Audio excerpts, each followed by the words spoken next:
Assalamualaikum warahmatullahi wabarakatuh. Nama saya Sinta Yolanda Yanuharto dengan nomor induk mahasiswa 2011-0003. Saya dari Prodi Akuntansi Keuangan. Video ini dibuat untuk memenuhi ujian tengah semester mata kuliah Public Relation yang diampuh oleh Ibu Titi Haryanti SE MSI. Dalam video kali ini, saya mengangkat studi kasus sebagai berikut.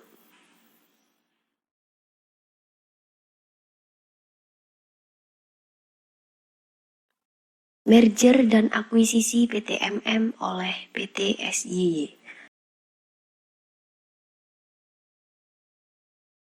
merupakan langkah tepat untuk mengatasi kesulitan keuangan operasional perusahaan. Karena sejak awal tahun 2013, pemegang saham perusahaan sudah tidak lagi mengucurkan dana, sehingga PT MM mengalami kesulitan aspek keuangan termasuk membayar pajak. Merger dan akuisisi adalah win-win solution karena semua stakeholders diuntungkan. Dengan begitu, maka terjadi restrukturisasi perusahaan yang mana semua kebijakan telah diperbaharui dan juga saya ditunjuk sebagai PR dalam proses restrukturisasi perusahaan ini. Maka saya sebagai PR yang baru saja ditunjuk langsung menjalankan tugas sesuai dengan job desk saya. Dan pertanyaannya adalah, yang pertama,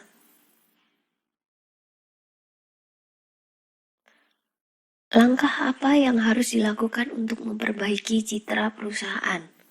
Yang kedua, apakah seluruh karyawan perlu di PHK? Yang ketiga, bagaimana cara mengatasi kesejahteraan karyawan yang terancam di PHK? Yang keempat, jika terjadi PHK, apa yang harus dilakukan?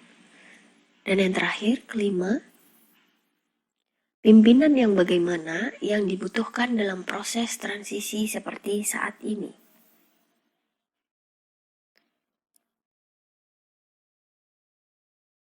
Baiklah, mari kita jawab satu persatu pertanyaan tersebut mulai dari pertanyaan pertama.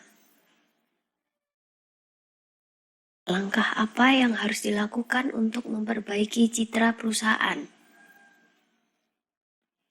Langkah-langkahnya yaitu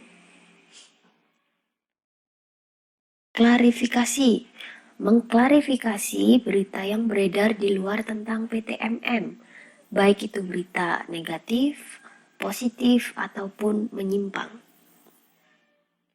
Kritik dan saran, menerima semua kritik dan saran yang membangun bagi perusahaan.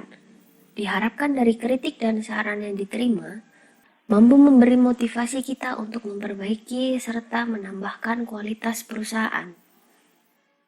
Produk layanan, memperbaiki produk dan layanan kepada pelanggan. Dengan begitu pelanggan akan lebih percaya terhadap perusahaan kita dan tidak kecewa, walaupun posisi perusahaan sedang restrukturisasi. Kemudian customer care. Membangun hubungan baik dengan pelanggan, hal ini dapat mempererat rasa kekeluargaan dengan pelanggan. Pelanggan pun merasa lebih diperhatikan dan itu merupakan nilai plus bagi perusahaan dalam membangun citranya. Dan yang tidak kalah pentingnya yaitu harus percaya diri. Jika kita tidak percaya diri bahwa kita dapat berdiri kembali dengan baik, bagaimana pelanggan ingin mempercayai kita? Maka dari itu, sebagai PR, harus mempercayai diri sendiri, sanggup memperbaiki citra perusahaan dengan baik. Dengan begitu, secara otomatis pelanggan yang kita layani juga akan percaya. Selanjutnya, pertanyaan kedua.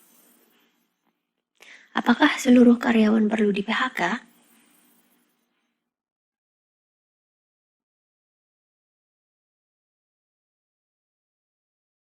Untuk saat ini, karena adanya restrukturisasi perusahaan, maka perusahaan akan menyelesaikan kebutuhan masing-masing individu yang telah terkena dampak PHK. Walaupun masih belum ada ketentuan pastinya, ada beberapa departemen yang akan terkena dampak ini, perusahaan tetap memberikan perlakuan adil kepada seluruh karyawannya. Dan juga untuk putusan hubungan kerja saat ini, tidak keseluruhan karyawan, namun hanya beberapa saja. Dengan kata lain, pada proses restrukturisasi ini, perusahaan tidak serta-merta merestrukturisasi semua karyawannya. Selanjutnya, pertanyaan ketiga. Bagaimana cara mengatasi kesejahteraan karyawan yang terancam di PHK?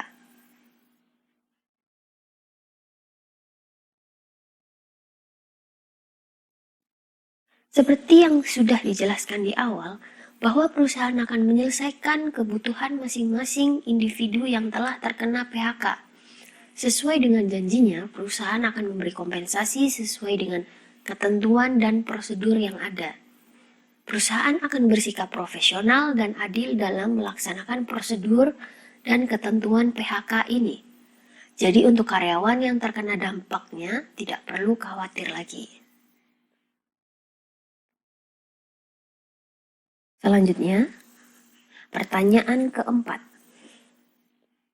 Jika terjadi PHK, apa yang harus dilakukan? Pertama, sebagai perusahaan, yang harus dilakukan adalah menyiapkan dokumen serta data pendukung yang lengkap. Kedua, yaitu memberikan penjelasan kepada semua karyawan tentang alasan mengapa mereka harus di PHK.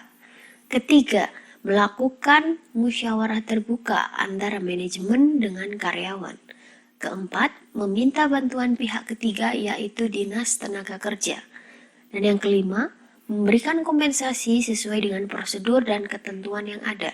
Dengan begitu diharapkan kedua belah pihak dapat menerima segala keputusan yang ada serta menjalaninya tanpa perseteruan. Menyelesaikan semua kontrak perjanjian yang ada, baik antar pimpinan sebelumnya dengan karyawan ataupun sebaliknya, supaya kedepannya tidak ada yang dirugikan.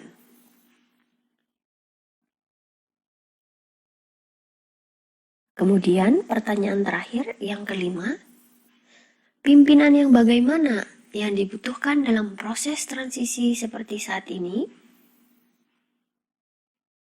Pimpinan yang dibutuhkan saat ini, pimpinan yang memiliki sifat integritas yang tinggi, dapat mengelola informasi dengan baik, dapat membangun tim yang solid, membuat perubahan yang mengarah untuk kemajuan, dapat memberikan dorongan serta motivasi kepada karyawan, tidak mudah menyerah, dan percaya diri.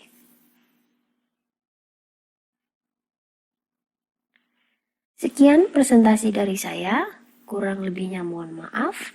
Wassalamualaikum warahmatullahi wabarakatuh.